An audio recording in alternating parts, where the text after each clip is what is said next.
आज का पहला प्रश्न है कि इनमें से कौन सा पाषाण कालीन स्थल उत्तर प्रदेश से संबंधित नहीं है? मैदहा, भीखपुर, जमुनीपुर या फिर बागौर। तो इसका सही जो आंसर है वो आपका है D option, Bagaur. D option Bagaur. Bagaur जो है राजस्थान के भीलवाड़ा में स्थित पाषाण कालीन स्थल है, जबकि इलाहाबाद के पास प्रतापगढ़ जिले में सराय नाहर राय, मैदहा, दमदमा पाषाण कालीन स्थल। इलाहाबाद जिले में ही चौपानी मांडो, जमनीपुर, कुढ़ा, बिछिया, भीखपुर और मेहरूडी भी पाषाण कालीन स्थल। लहुरा देव एक पाषाण कालीन स्थल है, वह यूपी के संत कबीर नगर जिले में पाया जाता है, स्थित है और भारतीय उपमहाद्वीप में कृषि के किए जाने के प्राचीनतम साक्ष्य यहीं से मिलते हैं और यहीं से चावल का भी प्राचीनतम साक्ष्य मिला है।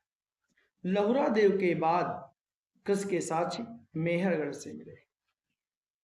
अगला प्रश्न है कि निम्नलिखित तत्वों पर विचार करें कि कुल उपनिषदों का उल्लेख मुक्तकोपनिषद में हुआ है और शंकराचार्य के अनुसार सिर्फ 10 उपनिषद प्रमाणित है। तो इनमें कौन सा कथन सही है?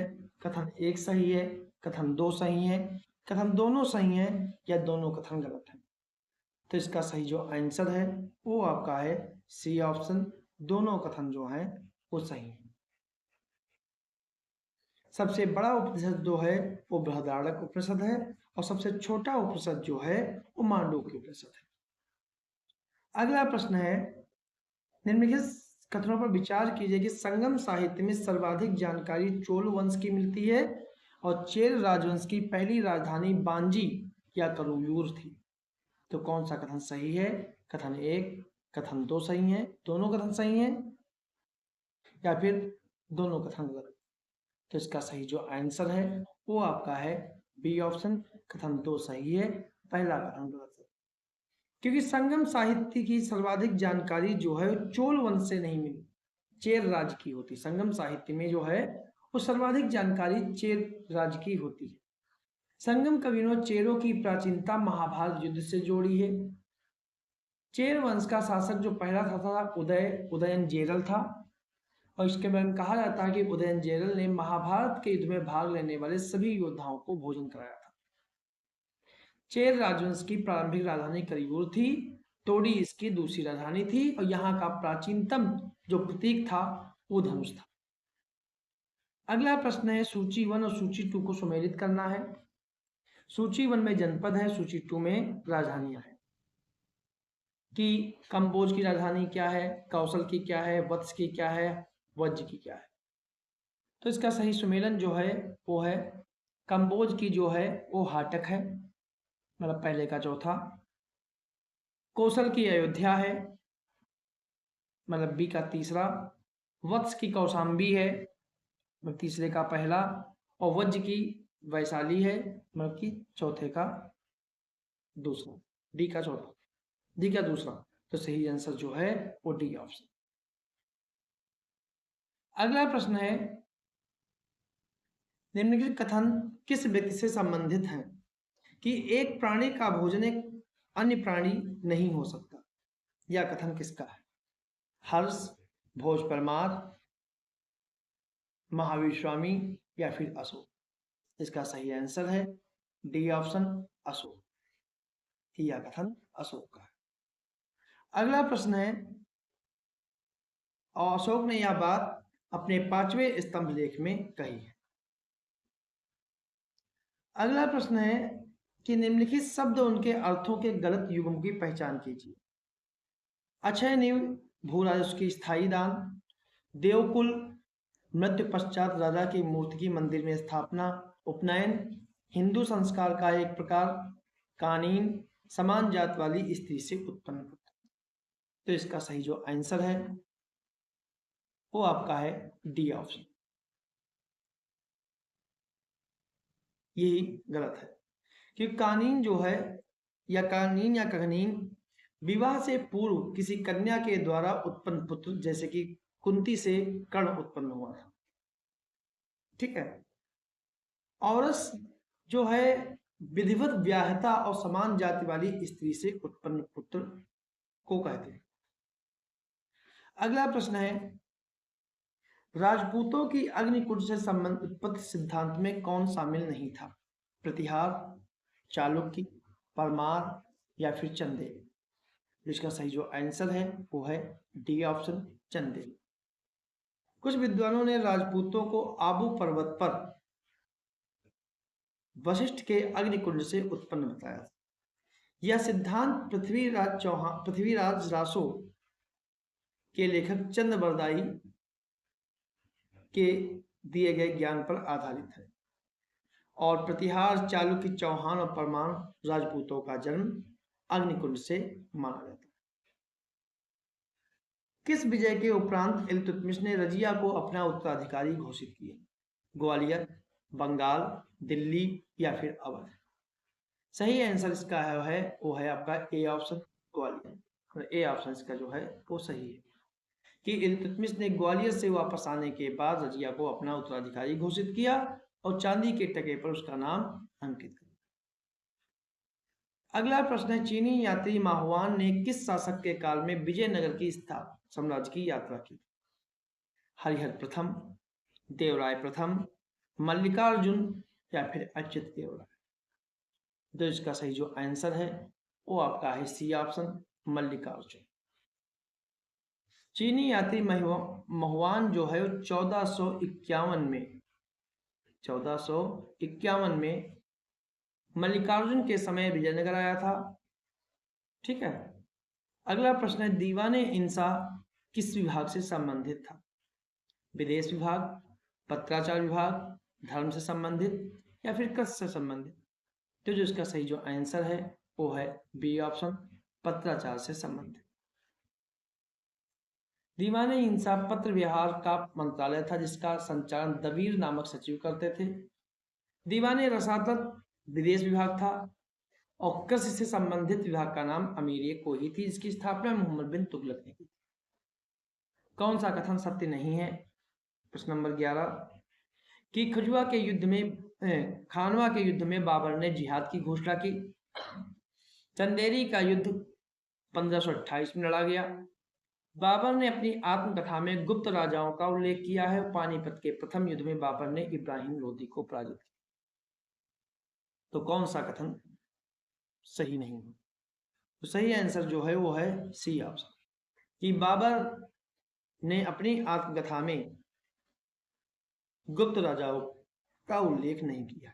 बाबर की आत्मकथा तुजुक बाबरी है जिसे चुगताई तुर्की भाषा में लिखा गया था। इसे बाबरनामा भी कहते हैं। बाबर ने अपनी आत्मकथा में 2 हिंदू राज्य मेवाड़ और विजयनगर का उल्लेख किया है। बाकी जो है सभी कथन जो है सही है। अगला प्रश्न है, फतवा या आलमगीरी की रचना निम्नलिखित में से किसके शासनकाल में हुई? अकबर, औरंगजेब, अलाउद्दीन खिलजी या फिर बलबन?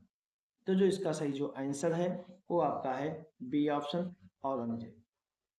फतवा या आलमगीरी नामक पुस्तक में इस्लामिक कानून और प्रशासनिक नियमों का उल्लेख है। इसका संकलन औरंगजेब के समय में शेख निजाम ने कराया था। इसे मुस्लिम विधि का सबसे बड़ा संकलन माना जाता है। अगला प्रश्न है कि निम्न में किसने वेदों को दिव्य ग्रंथ की संज्ञा दी? अकबर, औरंगजेब, दारा शिकोह या फिर बहादुर शाह जफर? तो इसका सही जो आंसर है वो आपका है सी ऑप्शन, दारा शिकोह। दारा शिकोह एक बहुत बड़ा विद्वान और सूफी स्वभाव का व्यक्ति था। उसमें हिंदू इस्लाम धर्म से मूलभूत अंतर नहीं मानता था। इसने गीता का फारसी में अनुवाद कराया और वेदों को दिव्य ग्रंथ की संज्ञा दी। अगला प्रश्न है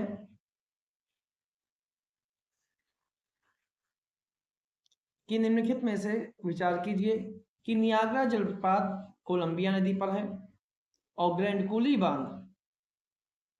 कूली बांध रियो ग्रांडे नदी पर है और रेड नदी हडसन नदी की सहायक नदी है। तो इनमें कौन सा कथन जो है वो सही है? केवल 1, 1 और 3 सभी कथन सही हैं या फिर सभी कथन गलत हैं? तो इसका सही जो आंसर है वो आपका है डी ऑप्शन, सभी कथन जो हैं वो असत्य। क्योंकि नियाग्रा जलप्रपात जो है वो सेंट लॉरेंस नदी पर स्थित है, ना कि कोलंबिया में। ग्रैंड कूली बांध जो है वो कोलंबिया नदी पर स्थित है, ना कि रियो ग्रांडे नदी पर। रेड नदी मिसिसिपी की सहायक नदी है, ना कि हडसन नदी की, इसलिए तीनों कथन गलत है। अगला प्रश्न है, निम्नलिखित में से कौन सी नदी कर्क रेखा को 2 बार पार करती है? लूनी नदी, चंबल नदी, सोन नदी या फिर माही? इसका सही जो आंसर है वो आपका है डी ऑप्शन, माही नदी। माही नदी कर्क रेखा को 2 बार पार करती है। इस नदी का उद्गम मध्य प्रदेश से होता है और राजस्थान और गुजरात से बहते हुए या खंभात की खाड़ी में गिर जाता है। अगला प्रश्न है, निम्नलिखित पहाड़ियों का पश्चिम से पूर्व की ओर सही क्रम क्या होगा? पश्चिम से पूर्व की ओर गिर पहाड़ी, सतपुड़ा पर्वत श्रृंखला, करजात पहाड़ी और मिजो हिल्स। इनका सही क्रम क्या होगा पूर्व से पश्चिम की? तो इसका सही जो आंसर है वो आपका है ए ऑप्शन, पहला कथन ही सही है। अगला प्रश्न है, निम्नलिखित कथनों पर विचार कीजिए कि मध्य हिमालय की सबसे लंबी श्रृंखला पीर पंजाल है। ट्रांस हिमालय महान हिमालय के दक्षिण में स्थित है। शिवालिक श्रेणी का निर्माण मेसोजोइक युग में हुआ था। तो इनमें से कौन सा कथन सही है? 1 और 2, केवल 2, केवल 1 या 1 और 3? तो इसका सही जो आंसर है वो आपका है सी ऑप्शन, केवल 1। पहला सही है, दूसरा कथन गलत है। क्योंकि ट्रांस हिमालय, जिसे हम तिब्बती हिमालय भी कहते हैं, महान हिमालय के उत्तर में स्थित है, ना कि दक्षिण में, इसलिए दूसरा कथन गलत है। और शिवालिक श्रेणी का निर्माण जो है वो प्लायोसीन कहें या फिर सेनोजोइक युग में हुआ था, इसलिए तीसरा कथन भी गलत है। सही आंसर केवल पहला है। अगला प्रश्न है, निम्नलिखित पर विचार कीजिए, नेपाल, भूटान और चीन उपयुक्त में किस देश की सीमा उत्तराखंड राज्य को स्पर्श करती है? 1 और 2, 2 और 3, 1 और 3 या फिर 1, 2, 3? तो इसका सही जो आंसर है वो आपका है सी ऑप्शन, 1 और 3। नेपाल और चीन की सीमा उत्तराखंड से टच करती है, भूटान की सीमा उत्तराखंड से टच नहीं करती है। भूटान की सीमा जो है वो सिक्किम, अरुणाचल प्रदेश, पश्चिम बंगाल और असम से टच करती है। अगला प्रश्न है, निम्नलिखित नदियों और उनके उद्गम से संबंधित सही सुमेलित कौन सा है? कि गंडक नदी, गोमतताल, दामोदर नदी, छोटा नागपुर थार, चंबल नदी, नेपाल हिमालय, कोसी नदी, दुधा टोली श्रेणी? तो इसका सही जो आंसर सही सुमेलित है वो आपका है बी ऑप्शन, दामोदर। गंडक नदी का उद्गम जो है वो गोमतताल से नहीं, वो नेपाल हिमालय से होता है। चंबल नदी का उद्गम जो है वो महू से होता है, महू मध्य प्रदेश। कोसी का नदी का उद्गम जो है वो दूधा टोली से नहीं बल्कि गोसाई थान हिमालय, नेपाल हिमालय से हो। तो सही आंसर जो है वो बी ऑप्शन।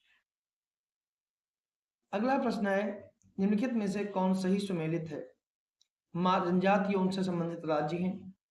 मारम नागा मणिपुर, सहरिया उत्तराखंड, रियांग असम, कोतवालिया राजस्थान।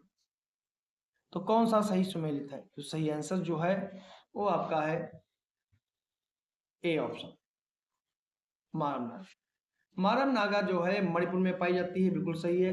सहरिया राजस्थान की है, रियांग मणिपुर की है, कोतवालिया ये जनजाति जो है गुजरात की है। तो सही आंसर जो है वो उसका ए ऑप्शन। अगला प्रश्न है, सेला यांगयाप दिफू दर्रे भारत के किस राज्य में स्थित? उत्तराखंड, हिमाचल प्रदेश, अरुणाचल प्रदेश या फिर नागालैंड? तो जो इसका सही जो आंसर है वो आपका है C option, Nagaland, sorry Arunachal Pradesh. अगला प्रश्न है कि निम्नलिखित झीलें उनके राज्य, काली वैली तमिलनाडु, कौन सा सुमेलित नहीं है ये बताना है। साला अरुणाचल प्रदेश, सूरजकुंड उत्तराखंड, हुसैन सागर तेलंगाना। तो इसका सही जो आंसर है सुमेलित नहीं है वो है आपका सी ऑप्शन, सूरजकुंड।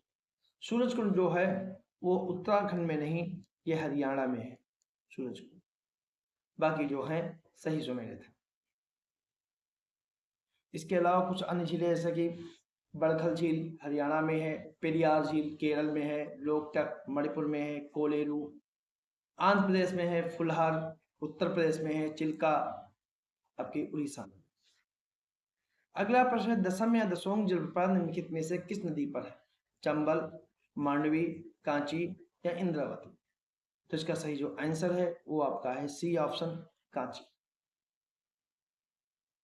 ठीक है, कांची जलप्रपात जो है वो छत्तीसगढ़ में है, कांची नदी। अगला प्रश्न है अगर कुछ और जलप्रपात की बात करें तो गोगक जलप्रपात घाट प्रभा पे है, चूलिया चंबल नदी पे है, लोध बूढ़ा नदी पे है, दूधसागर मांडवी पे है, तीर्थगढ़ कांगेर नदी पर है, भालकुंड बीना नदी। अगला प्रश्न है कि कृष्णराज सागर बांध निम्नलिखित में से किस नदी पर स्थित है? कावेरी, कृष्णा, चंबल और अलकनंदा। तो जो इसका सही जो आंसर है वो आपका है ए ऑप्शन, कावेरी नदी। कृष्ण सागर बांध कावेरी नदी पर स्थित है। इस बांध की रेखा एम विश्वेश्वरैया के द्वारा तैयार की गई है। अगला प्रश्न है निम्नलिखित में से कौन सी मिट्टी बेसाल्ट लावा के अपक्षय के कारण से निर्मित हुई है? लैटेराइट, जलोढ़, रेगुर या फिर लाल। तो इसका सही जो आंसर है वो आपका है सी ऑप्शन, लाल सॉरी रेगुर मिट्टी। रेगुर मिट्टी का निर्माण बेसाल्ट लावा के अपक्षय से हुई है, इसीलिए इस मिट्टी को काली मिट्टी भी कहते हैं। अगला प्रश्न है भारत में निम्नलिखित में से किस स्थान पर सबसे कम वार्षिक वर्षा होती है? लेह, जयपुर, चेन्नई या फिर अमृतसर। तो इसका सही जो आंसर है वो आपका है ए ऑप्शन, लेह। लेह में वर्षा जो है 4.17 सेंटीमीटर वार्षिक होती है।